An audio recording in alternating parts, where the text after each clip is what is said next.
नमस्कार मंडळी, crispies vlog या आपल्या चॅनलमध्ये आपणा सर्वांचं अगदी मनापासून स्वागत आहे। काल रात्री तुम्हाला अगदी छान झोप लागली, छातीत दुखणं नाही, चक्कर नाही, कोणतीही पूर्वसूचना नाही, तरीही तुम्ही गाढ झोपेत असताना तुमच्या मेंदूला होणारा रक्तपुरवठा हळूहळू कमी होत होता। कोणत्याही आजारामुळे नाही, कोणत्याही औषधामुळे नाही, तर केवळ तुमचं डोकं उशीवर ज्या कोणात टेकलेलं होतं त्यामुळे। थांबा, नीट ऐका, मी आता तुम्हाला जे सांगणार आहे त्याच्या खाण्यापिण्याशी काहीही संबंध नाही, व्यायामाशीही काहीही संबंध नाही, आणि सर्वात आश्चर्यकारक गोष्ट म्हणजे तुमच्या डॉक्टरांनी कोणत्याही तपासणी दरम्यान तुम्हाला कदाचित याचा कधीच उल्लेख केला नसेल, कारण ही एक अशी छुपी प्रक्रिया आहे ज्यावर मुख्य प्रवाहातील वैद्यकशास्त्रामध्ये उघडपणे चर्चा केली जात नाही। तुम्ही ज्या स्थितीत झोपता, तुमच्या मानेचा कोन, तुमच्या पाठीच्या कण्याची दिशा, या सर्व गोष्टी मिळून ठरवतात की दररोज रात्री तुमच्या मेंदूपर्यंत किती रक्त पोहोचेल। आणि आता ही गोष्ट जी लोकांना क्षणभर थांबायला लावते, संशोधनामधून असं लक्षात आलं आहे की सकाळी 6 ते दुपारी 12 या वेळेमध्ये स्ट्रोकचा धोका 49% वाढतो। सकाळच्या वेळी रक्तदाबातील ही वाढ रक्तदाबातील अचानक वाढीमुळे होत असते।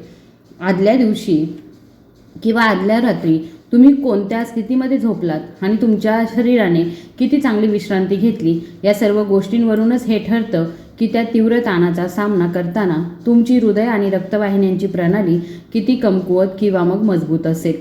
तर जर तुम्ही विचार करत असाल की मी आयुष्यभर असाच झोपलो आहे, मला काय होणार आहे, तर थांबा, कारण पुढच्या काही मिनिटांमध्ये मी तुम्हाला झोपेच्या अशा 6 चुका सांगणार आहे, कमीत कमी हानिकारक, हे सर्वात धोकादायक अशा क्रमाने, आणि त्यानंतर अशा 2 स्थिती ज्या आज रात्रीपासून तुमच्या मेंदू आणि हृदयासाठी फायदेशीर ठरू शकतात। पण त्याआधी एक छोटी गोष्ट करा, तुम्ही पाठीवर, कुशीवर किंवा पोटावर झोपता हे मला कमेंट बॉक्समध्ये नक्की सांगा। हे उत्तर नजीकच्या भविष्यामध्ये खूप उपयोगी पडू शकतं। मंडळी, जिथे 50 आणि 60 वर्षानंतर आरोग्याला गांभीर्यानं घेणं गरजेचं असतं, तिथेच आपली मोठी चूक होते। आजची माहिती खास त्यांच्यासाठी आहे जे रात्री 7 ते 8 तास झोपूनही थकलेले जागे होतात, ज्यांना सकाळी डोकेदुखीचा त्रास होतो आणि ज्यांना वाटतं की वाढत्या वयानुसार हे सामान्य आहे। नाही, तसं नाही, आणि आज मी तुम्हाला सांगणार आहे की असं का। जर तुम्ही या चॅनलला पहिल्यांदा भेट देत असाल आणि सबस्क्राईब बटनवरती जर क्लिक केलं नसेल तर सर्वात प्रथम सबस्क्राईब करा, बेल आयकॉन प्रेस करा, कारण इथे मिळणारी माहिती तुम्हाला कोणत्याही क्लिनिकमध्ये मिळणार नाही आहे। आणि हो, कृपया कमेंट बॉक्समध्ये तुमचं वय आणि तुम्ही हा व्हिडिओ कुठून बघत आहात हे मला नक्की सांगा। मी प्रत्येक कमेंट वाचते आणि त्याचं उत्तर देण्याचा प्रयत्न करत असते। सर्वप्रथम काही महत्त्वाची पार्श्वभूमी। जेव्हा तुम्ही 20-30 वर्षांचे होता तेव्हा तुमच्या रक्तवाहिन्या खूप लवचिक होत्या, त्या ताणल्या जायच्या आणि कोणत्याही स्थितीनुसार जुळवून घ्यायच्या। तुम्ही विचित्र स्थितीमध्ये झोपलात तरी तुमचं शरीर आपोआप जुळवून घ्यायचं, फक्त मान थोडी ताठ व्हायची आणि तेवढंच। पण 60 वर्षानंतर काय होतं, रक्तवाहिन्यांच्या भिंती कठीण होऊ लागतात, मेंदूपर्यंत रक्त वाहून नेणाऱ्या लहान नळ्या कमी लवचिक होतात, रात्री रक्तदाब नियंत्रित करणारी प्रणाली मंदावते। डॉक्टर याला ओव्हरनाईट ब्लड प्रेशर डिपिंग म्हणतात। सामान्य निरोगी झोपेच्या वेळी रक्तदाब नैसर्गिकरित्या 10 ते 20% कमी होतो, हे संरक्षणात्मक असतं, हा शरीराच्या पुनर्प्राप्तीचा एक भाग आहे। पण जर तुमची झोपण्याची स्थिती चुकीची असेल, जर त्यामुळे एखाद्या नसेवरती दाब येत असेल किंवा श्वास घेण्यास अडथळा येत असेल, तर ही नैसर्गिक संरक्षक स्थिती नाहीशी होते आणि तिची जागा अशा स्थितीने घेतली जाते जी रात्रभर तुमच्या हृदयावरती आणि मेंदूवरती अतिरिक्त दाब टाकते। या चौकटीचा वापर करून चला चुकांची यादी आपण सुरू करूया। पहिली चूक म्हणजे कोणतीही उंची न ठेवता पूर्णपणे सपाट झोपणं। हे ऐकायला खूप कठोर वाटतं, उशी नाही किंवा खूप पातळ उशी, शरीर पूर्णपणे सरळ, पाठीचा कणा एका रेषेमध्ये, हीच परिपूर्ण स्थिती असायला हवी, नाही का? अनेक वेबसाईट्सवरती हे सांगितलं जातं, मॅट्रेस कंपन्या याच गोष्टींवर आपलं मार्केटिंग आधारतात। पण एक महत्त्वाची गोष्ट आहे जी तुम्हाला कोणीही सांगत नाही। जेव्हा तुम्ही वयाच्या 60 वर्षानंतर पूर्णपणे सपाट झोपता तेव्हा रक्ताभिसरण तरुण शरीराप्रमाणे होत नाही, गुरुत्वाकर्षण तुमच्या बाजूने नसतं, सेरेब्रोस्पायनल फ्लुइड, जो द्रव तुमच्या कवटीच्या आत तुमच्या मेंदूला आधार देतो, त्याचा दाब वाढू लागतो आणि मेंदूच्या लहान रक्तवाहिन्या ज्या अनेक वर्षांच्या ताणामुळे आधीच झिजलेल्या असतात, त्या रात्रभर सलग 7 ते 8 तास किंचित जास्त दाबाखाली काम करतात। जर्नल ऑफ क्लिनिकल स्लीप मेडिसिनमध्ये प्रकाशित झालेल्या एका अभ्यासानुसार रात्रीच्या वेळी फक्त 15 अंशांनी उंची वाढवल्याने इंट्राक्रॅनियल प्रेशर आणि रक्तप्रवाह या दोन्हींमध्ये लक्षणीय सुधारणा दिसून आली आहे. आता एक लक्षण आहे ज्याबद्दल जवळजवळ प्रत्येकजण गैरसमज करून घेतो. तुम्हाला पहाटे 3 वाजता डोळ्यांच्या मागे किंवा मानेमध्ये तीव्र वेदना होऊन जाग येते. तुम्ही विचार करता वय वाढतंय, डोकेदुखी होणारच. तुम्ही 1 ग्लास पाणी पिता, कदाचित 1 गोळी घेता आणि पुन्हा झोपी जाता. पण जर ती डोकेदुखी म्हणजे तुमचा मेंदू तुम्हाला हे सांगण्याचा एक मार्ग असेल की शरीरातील दाब अनेक तासांपासून खूप जास्त आहे, तर उपाय सोपा आहे. तुमच्या शरीराचा वरचा भाग 15 अंशांनी उंच करा. ते कसं करायचं मी हे व्हिडिओच्या शेवटी तुम्हाला समजावून सांगते. पण आधी पुढची चूक क्रमांक 2, पोटावरती झोपणं. जेव्हा मी याबद्दल बोलते तेव्हा जवळजवळ प्रत्येकाला आश्चर्य वाटतं, कारण पोटावर झोपणं निरुपद्रवी वाटतं. हृदयावरती कोणतंही वजन नाही, फुफ्फुसांवर कोणताही अतिरिक्त दाब नाही, फक्त पोटावर झोपणं. यात चूक काय आहे? समस्या तुमच्या मानेची आहे. जेव्हा तुम्ही पोटावर झोपता तेव्हा तुमचा चेहरा सरळ ठेवून श्वास घेता येत नाही, म्हणून तुमची मान एका बाजूला वळवली जाते. आपल्याला वळावंच लागतं आणि आपण सवयीचे गुलाम आहोत. याचा अर्थ असा की आपण नेहमी एकाच बाजूला वळतो. रात्री 7, 8 किंवा कधीकधी 9 तास आपली मान एका बाजूला 90 अंश कोनामध्ये फिरलेली राहते. आता विचार करा याचा अर्थ काय होतो. मानेच्या हाडांच्या म्हणजेच ग्रीवा मणक्याच्या दोन्ही बाजूंना 2 धमन्या असतात. त्यांना कशेरुकीय धमन्या असं म्हटलं जातं. तर या थेट तुमच्या ब्रेन स्टेम, सेरेबेलम आणि संतुलन, श्वासोच्छ्वास व समन्वय नियंत्रित करणाऱ्या भागांना रक्तपुरवठा करतात. जेव्हा तुमची मान तासनतास एका बाजूला वळलेली राहते तेव्हा या धमन्या एखाद्या बागेतील मुंगीप्रमाणे वाकड्या होऊ शकतात. रक्तप्रवाह पूर्णपणे थांबत नाही, पण तो मर्यादित होतो आणि शरीर रात्री वर्षानुवर्षे ब्रेन स्टेमने होणाऱ्या या मर्यादित रक्तप्रवाहाकडे शांतपणे दुर्लक्ष करत नाही. संशोधनाने हे सिद्ध केलं आहे की मानेच्या तीव्र फिरण्यामुळे कशेरुकीय धमन्यांच्या रक्तप्रवाहाचा वेग लक्षणीयरित्या कमी होतो. आणि आणखी एक समस्या आहे, जेव्हा तुम्ही पोटावर झोपता तेव्हा तुमच्या बरगड्या गादीला दाबल्या जातात. प्रत्येक श्वास एका दाबलेल्या पिंजऱ्यात घेतला जातो.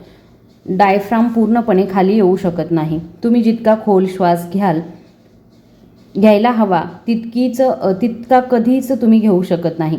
कमी ऑक्सिजन आणि आकुंचित झालेल्या धमन्या या दोन्ही गोष्टी रात्रभर एकत्र काम करतात.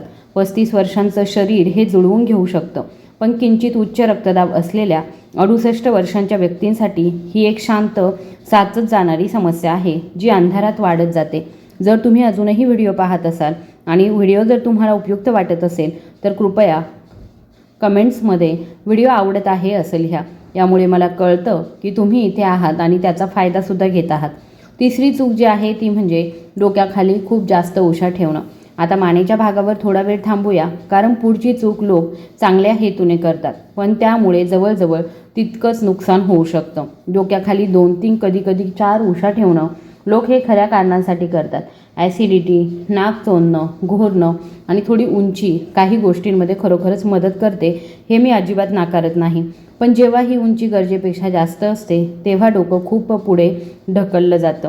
हनुवटी छातीकडे झुकते आणि हे पुढे वाकणं, ज्याला वैद्यकीय भाषेमध्ये सर्व्हिकल फ्लेक्स्युअन असं म्हटलं जातं, आपण नुकत्याच चर्चा केलेल्या त्याच कशेरुकीय धमन्यांवर दाब आणतं. पण आणखी एक रक्तवाहिनी आहे जी मी समोरून येते आणि या चर्चेमध्ये अनेकदा तिच्याकडे दुर्लक्ष केलं जातं. ती म्हणजे आंतरिक ग्रीवा रक्तवाहिनी.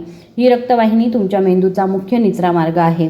मेंदूतील वापरलेले ऑक्सिजन विरहित रक्त या रक्तवाहिनीतून हृदयाकडे परत जातं. जेव्हा मान खूप जास्त पुढे ढकलली जाते तेव्हा हा निचरा मार्ग अंशतः अवरुद्ध होतो. रक्ताचा निचरा कमी कार्यक्षमतेने होतो. कवटीच्या आतला दाब हळूहळू वाढतो आणि मेंदूची रात्रभर कचरा साफ करण्याची प्रक्रिया, जी त्याच्या दीर्घकालीन आरोग्यासाठी अत्यंत महत्त्वाची आहे, ती बाधित होते. दुसऱ्या दिवशी सकाळी याचा परिणाम काय होतो? मेंदू सुन्न होणं, डोळ्यांमागे जडपणा जाणवणं, 8 तास झोपूनही ताजंतवानं न वाटणं. तुम्ही आळशी नाही आहात, तुमचा मेंदू रात्रभर अक्षरशः पाण्याने बंद झाला होता. यावर उपाय म्हणजे एक योग्य उशी जी मानेच्या नैसर्गिक वक्रतेला आधार देईल. तिला एका कोनामध्ये जबरदस्तीने वाकवण्याऐवजी अनेक लोकांनी सांगितलं आहे की केवळ हा एक बदल केल्याच्या एका आठवड्यातच त्यांची सकाळची डोकेदुखी नाहीशी झाली. मला कमेंट्स करून सांगा, तुम्ही सध्या किती उशा घेता? 1, 2 की अधिक? चौथी चूक आहे ती म्हणजे उजव्या कुशीवर झोपणं. ही गोष्ट बऱ्याच लोकांना आश्चर्यचकित करते, विशेषतः जर तुम्हाला हृदयाचा त्रास असेल, आजार असेल तर. जरी कुशीवरती झोपणं हे एक चांगली स्थिती मानली जाते आणि बहुतेक लोकांसाठी ती तशी असतेही, तरी यात एक मोठी अडचण आहे. तुम्ही कोणत्या कुशीवर झोपता हे तुमच्या विचारापेक्षा जास्त महत्त्वाचं आहे. तुमचं हृदय तुमच्या छातीच्या किंचित डाव्या बाजूला असतं. त्याची एक नैसर्गिक रचना असते.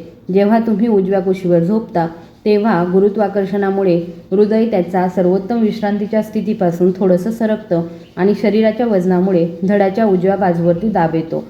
इन्फिरियर व्हेना कावा या जी शरीरातील सर्वात मोठ्या शिरांपैकी एक आहे, ती याच भागातून जाते. या शिरेचं कार्य पाठीच्या खालच्या भागातून, पायांमधून आणि पोटातून रक्त हृदयाकडं परत आणणं हे आहे. जेव्हा तुम्ही उजव्या कुशीवर झोपता तेव्हा शरीराच्या वजनामुळे या शिरेवर दाब येतो, ज्यामुळे परत येणाऱ्या रक्ताचा प्रवाह मर्यादित होतो. प्रत्येक कप्पा भरण्यासाठी हृदयाला अधिक मेहनत करावी लागते. एका निरोगी 35 वर्षीय व्यक्तीसाठी ही समस्या नसते. शरीर त्यानुसार जुळवून घेतं. पण 60 वर्षांपेक्षा जास्त वय असलेल्या आणि ज्यांना थोडा उच्च रक्तदाब, हृदयाची कार्यक्षमता मर्यादित आहे किंवा सौम्य हृदयविकार आहे, अशा व्यक्तींचं हृदय आधीच आपल्या क्षमतेच्या जवळ काम करतं. दररोज रात्री हृदयावरती थोडा अतिरिक्त ताण देणं हे दररोज रात्री आपल्या गाडीचं इंजिन 10% जास्त वेगाने चालवण्यासारखं आहे. याचा एकत्र परिणाम खरा असतो. युरोपियन जर्नल ऑफ हार्ट फेल्युअरमधील एका अभ्यासामध्ये असं आढळून आलं आहे की हृदयविकाराचं रुग्ण नैसर्गिकरित्या आणि सहजपणे उजव्या कुशीवर झोपणं टाळतात. त्यांच्या जाणीवपूर्वक मनाच्या आधीच त्यांच्या शरीराने हे ओळखलं जातं. ही सहज प्रवृत्ती ऐकण्यासारखी आहे. जर तुम्ही सुरुवातीच्या कमेंटमध्ये उजव्या कुशीवर झोपणारे असं लिहिलं असेल तर हे खास तुमच्यासाठी आहे. उपाय नंतर होईल. पुढे जाण्यापूर्वी एक महत्त्वाचा मुद्दा. 50 आणि 60 वर्षांनंतर सांधेदुखी, पाठदुखी, गुडघ्याच्या समस्या आणि थकवा या सर्वांमुळे झोपेची गुणवत्ता खालावते आणि जेव्हा झोप बिघडते तेव्हा या समस्या आणखी वाढतात. यामुळे एक दुष्टचक्र निर्माण होतं. आता 5वी चूक म्हणजे पूर्णपणे वाकून झोपणं. गुडघे छातीकडे ओढलेले, खांदे आत दुमडलेले, हनुवटी खाली झुकलेली. 60नंतर अनेक महिलांसाठी ही एक सामान्य स्थिती असते. त्यात उबदार, सुरक्षित वाटतं, जणू काही शरीर जे आहे ते स्वतःला मिठी मारत आहे. भावनिकदृष्ट्या मला हे समजतं, पण शारीरिकदृष्ट्या एकाच वेळी 3 गोष्टी बिघडतात. पहिलं म्हणजे फुफ्फुसांवर दाब येतो. छातीचा पिंजरा पूर्णपणे विस्तारू शकत नाही. प्रत्येक श्वास शरीराच्या अपेक्षेपेक्षा उथळ होतो. रात्रभर प्रत्येक श्वासासोबत रक्तातील ऑक्सिजनची पातळी थोडी कमी होते. दुसरं म्हणजे नितंब आणि गुडघ्यांजवळील रक्तवाहिन्या, विशेषतः गुडघ्यांच्या मागच्या रक्तवाहिन्या वाकतात आणि अंशतः दाबल्या जातात. पायांकडे आणि पायांमधून होणारा रक्तप्रवाह कमी होतो. जर तुमचे पाय आधीच सुजत असतील किंवा रक्ताभिसरण खराब असेल तर ही स्थिती ती समस्या आणखी वाढवते. तिसरं म्हणजे मान पुन्हा वाकते. मणक्याच्या धमनीवर दाब येतो. मानेच्या रक्तवाहिन्यातील रक्तप्रवाहामध्ये अडथळा येतो. या सर्व त्याच गोष्टी आहेत ज्यांची आपण आधी चर्चा केली होती. संशोधनामधून हे सिद्ध झालं आहे की पाठीचा कणा सतत वाकवून ठेवल्याने रात्रीच्या वेळी श्वासावाटे आत घेतल्या जाणाऱ्या हवेचं प्रमाण लक्षणीयरित्या कमी होतं. जर 5 तासांच्या झोपेमध्ये श्वास 10% कमी असेल तर मेंदूपर्यंत एकूण किती कमी ऑक्सिजन पोहोचेल? वृद्ध होत असलेल्या मेंदूच्या ऊतींसाठी हे प्रमाण आधीच लक्षणीय आहे. आणि जर तुमची झोपण्याची स्थिती अशीच असेल, जर तुम्ही 30 वर्षांपासून असेच झोपत असाल तर त्यात फार मोठा बदल करण्याची गरज नाही. गुडघ्यांमध्ये एक बॉडी पिलो ठेवणं, नितंबाचा कोन किंचित मोकळा करणं, छोटे बदल पण खरे परिणाम. 6वी चूक आहे रात्री उशिरा जेवणं आणि झोपण्याच्या वेळेच्या जवळ मद्यपान करणं. या संपूर्ण यादीतील ही सर्वात सामान्य सामाजिक चूक आहे आणि हीच ती चूक आहे जी इतर सर्व चुकांना गंभीर बनवते. समजा तुम्ही रात्री 7:30 वाजता जेवण केलं, TV पाहताना 1 ग्लास वाईन घेतली आणि रात्री 10 वाजता झोपायला गेलात. 60 वर्षांपेक्षा जास्त वयाच्या लाखो प्रौढांसाठी ही एक सामान्य संध्याकाळ असते. पण या परिस्थितीनंतर रात्री तुमच्यासोबत काय होतं? पोटभर जेवण झाल्यावर शरीर रक्त पचनसंस्थेकडे वळवतं. मेंदू आणि हृदयाकडून मोठ्या प्रमाणामध्ये रक्त वळवलं जातं. तरुण शरीरामध्ये हे सहजपणे व्यवस्थापित केलं जातं. 60 वर्षांपेक्षा जास्त वयाच्या शरीरामध्ये जिथे धमन्यांची लवचिकता कमी असते आणि स्वायत्त मज्जासंस्था मंदावलेली असते, तिथे या बदलामुळे रक्तदाबामध्ये तात्पुरती घट होऊ शकते. असे काही क्षण येतात जेव्हा मेंदूला गरजेपेक्षा कमी रक्त मिळत असतं. यात आता अल्कोहोलची भर घाला. अल्कोहोल एक रक्तवाहिन्या विस्पारक आहे. ते रक्तवाहिन्यांना शिथिल करतं आणि विस्तारित करतं. रक्तदाब कमी होतो. शरीराला याची जाणीव होते आणि ते रक्तवाहिन्या आकुंचित करून दाब पुन्हा वाढवतं. रात्रभर रक्तदाबामध्ये चढ उतार होत राहतो. विशेषतः ज्या रक्तवाहिन्या आधीच थोड्या ताठरलेल्या आणि ताणलेल्या असतात, या चढ उतारामुळे धमन्यांच्या भिंतीवरती ताण येतो. अमेरिकन जर्नल ऑफ हायपरटेन्शन केलेल्या एका अभ्यासामध्ये नेमका हाच नमुना तपासला आणि असं आढळलं की झोपण्याच्या 3 तासांच्या आत माफक प्रमाणामध्ये अल्कोहोलचं सेवन केल्यास देखील रात्रीच्या वेळी रक्तदाबामध्ये होणारी नैसर्गिक घट विस्कळीत होते. ती संरक्षक घट होत नाही, ज्यामुळे रात्रभर हृदय आणि रक्तवाहिन्यांवरील ताण वाढतो. वास्तविक जीवनात हे कसं दिसतं? तुम्ही पहाटे 2 वाजता जागे होता. तुमचं हृदय धडधडत असतं. तुम्हाला थोडा घाम येतो. तुम्हाला वाटतं की हे स्पष्ट स्वप्न होतं. तुम्ही पाणी पिता आणि पुन्हा झोपी जाता. पण तुम्हाला जो अनुभव आला तो कदाचित तुमच्या रक्तवाहिन्यांच्या प्रणालीने दाबाखाली चढ उतार स्थिर करण्याचा केलेला प्रयत्न होता. शिफारसी काय आहे? झोपण्याच्या किमान 3 तास आधी जेवण करणं, झोपण्याच्या 4 ते 5 तासांपेक्षा जास्त वेळ आधी मद्यपान न करणं आणि रात्रीच्या जेवणानंतर 15 मिनिटे हलकं चालणं. व्यायाम नाही, फक्त हालचाल. यामुळे पचनक्रिया सुरू होते, रक्तातील साखर सामान्य होते आणि हृदय व रक्तवाहिन्यांच्या प्रणालीला झोपण्यापूर्वी स्थिर होण्याची संधी मिळते. आता आपण त्या 2 स्थितींबद्दल बोलूया ज्या मेंदूला प्रत्यक्षात अधिक पसंत आहेत. पहिली स्थिती आहे एका कुशीवर 60 वर्षांपेक्षा जास्त वयाच्या प्रौढांच्या हृदय व रक्तवाहिन्या आणि मज्जासंस्थेच्या आरोग्यासाठी पाठीवर झोपण्याची ही अशी स्थिती आहे ज्याबद्दल सर्वाधिक पुरावे उपलब्ध आहे. जेव्हा तुम्ही तुमच्या डाव्या कुशीवर झोपता तेव्हा गुरुत्वाकर्षण तुमच्या हृदयाच्या नैसर्गिक स्थितीनुसार कार्य करतं. इन्फिरियर व्हेना कावा, ज्या शिरेचा आपण आधी उल्लेख केला होता, ती पाठीच्या कण्याच्या उजव्या बाजूला असते. तुमच्या डाव्या कुशीवरती तिच्यावर कोणताही दाब पडत नाही. पाय आणि शरीराच्या खालच्या भागातील रक्त मुक्तपणे हृदयाकडे परत वाहतं. हृदयाला कमी मेहनत करावी लागते, ज्यामुळे रक्ताभिसरण स्थिर होतं. पण एका दुसऱ्या शोधाने झोपेच्या संशोधकांचा दृष्टिकोन बदलला. सुमारे 1 दशकापूर्वी शास्त्रज्ञांनी ग्लायम्फॅटिक प्रणाली नावाची एक प्रणाली ओळखली. ती तुमच्या मेंदूची रात्रीच्या वेळी काम करणारी टीम आहे. झोपेच्या वेळी मस्तिष्क मेरू द्रव मेंदूच्या पेशींमध्ये फिरतो आणि चयापचय क्रियेतील टाकाऊ पदार्थ बाहेर टाकतो. हे तेच टाकाऊ प्रथिने आहेत जे अल्झायमरच्या रुग्णांच्या मेंदूमध्ये अतिरिक्त प्रमाणामध्ये आढळतात. जर्नल ऑफ न्यूरोसायन्समधील एका महत्त्वपूर्ण अभ्यासामध्ये असं आढळून आलं आहे की एका कुशीवर झोपताना ही ग्लायम्फॅटिक साफसफाई सर्वात कार्यक्षम असते आणि मेंदूची नैसर्गिक असमतता आणि मस्तिष्क मेरू द्रव्याच्या प्रवाहाच्या दिशेमुळे डाव्या कुशीवर ही साफसफाई किंचित सुधारते. याचा अर्थ असा की डाव्या कुशीवर झोपणं हे केवळ रात्रीच्या रक्ताभिसरणापुरतं मर्यादित नाही, तर अनेक दशकांपासून बौद्धिक क्षमतेमध्ये होणाऱ्या घसरणीस कारणीभूत ठरणारं टाकाऊ पदार्थ तुमचा मेंदू किती चांगल्या प्रकारे बाहेर टाकतो यावर ते अवलंबून आहे. जर तुम्हाला एका कुशीवर झोपण्याची सवय नसेल तर एक पूर्ण लांबीची बॉडी पिलो घ्या, ज्यामुळे तुम्ही एका बाजूला वळणार नाही. तुमचा पाठीचा कणा सरळ ठेवण्यासाठी तुमच्या गुडघ्यांमध्ये एक उशी ठेवा. 7 दिवस वाट पहा. तुमचं शरीर तुमच्या अपेक्षेपेक्षा लवकर जुळवून घेईल. ज्यांना एका कुशीवर झोपणं अजिबात सहन होत नाही त्यांनी आपली पाठ 15 अंशाच्या कोनामध्ये उंच करून झोपावं. सांधेदुखी आणि खांद्यांचा संधिवात ज्यांना अनेक दशकांपासून पाठीवर झोपण्याची सवय आहे त्यांच्यासाठी शरीराचा वरचा भाग 15 ते 30 अंशांनी उंच करणं हा एक सुरक्षित आणि प्रभावी उपाय आहे. शरीराचा वरचा भाग 15 ते 30 अंशांनी उंच करणं म्हणजे केवळ डोक्याखाली उशी वापरणं नव्हे, तर संपूर्ण शरीराचा वरचा भाग हळूहळू उंच करणं. यासाठी वेज पिलो चांगलं काम करते आणि ॲडजस्टेबल बेड फ्रेम तर त्याहूनही उत्तम काम करते. यामुळे काय होतं? गुरुत्वाकर्षणामुळे शरीराच्या खालच्या भागातून रक्त परत येण्यास मदत होते. पाठीवर सरळ झोपल्याने डोक्यातील दाब वाढतो, तो कमी होतो. श्वासमार्ग अधिक मोकळा राहतो, ज्यामुळे रात्रभर ऑक्सिजनचा पुरवठा सुधारतो आणि गुडघ्याखाली लहान उशी ठेवल्याने गुडघ्याचा नैसर्गिक भाग टिकून राहतो. झोपेचे संशोधक याला झिरो ग्रॅव्हिटी पोश्चर म्हणतात, ज्यात संपूर्ण शरीरावरती दाब समान रीतीने वितरित होतो.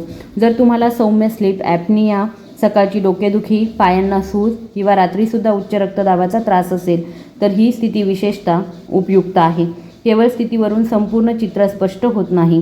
तुमची हृदय आणि रक्तवाहिन्यांसंबंधी प्रणाली रात्री पूर्ववत होईल की नाही हे तुमच्या झोपेच्या वातावरणावरही अवलंबून असतं. तुमच्या बेडरूमचं तापमान 18 ते 20 अंश सेल्सिअसच्या दरम्यान ठेवा. थंड वातावरणामुळे तुमच्या शरीराचं तापमान नैसर्गिकरित्या कमी होण्यास मदत होते, ज्यामुळे गाढ आणि आरामदायी झोप लागते. यामुळे रात्रीचा रक्तदाबही नैसर्गिकरित्या कमी होतो. जास्त उष्ण खोलीमुळे हृदयाचे ठोके वाढू शकतात. रात्रीसाठी अपुरी झोप घेणं हा एक चांगला मार्ग आहे. प्रकाश आणि स्क्रीन. रात्री 9 नंतर फोन आणि टॅबलेटमधील निळा प्रकाश मेटोनिनच्या निर्मितीला दडपतो आणि गाढ झोपेमध्ये जाण्यास विलंब करतो. आपण चर्चा केलेली ग्लॅम्फॅटिक प्रणाली गाढ झोपेच्या वेळी सर्वात जास्त सक्रिय असते.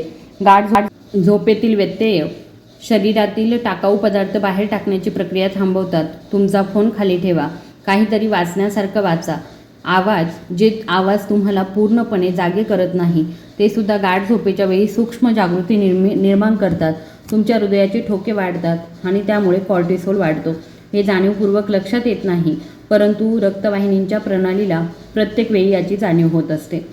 तुम्हाला हा व्हिडिओ कसा वाटला कमेंट बॉक्समध्ये नक्की सांगा. व्हिडिओ जर आवडला असेल तर कृपया व्हिडिओला लाईक, शेअर आणि सबस्क्राईब करायला विसरू नका. धन्यवाद.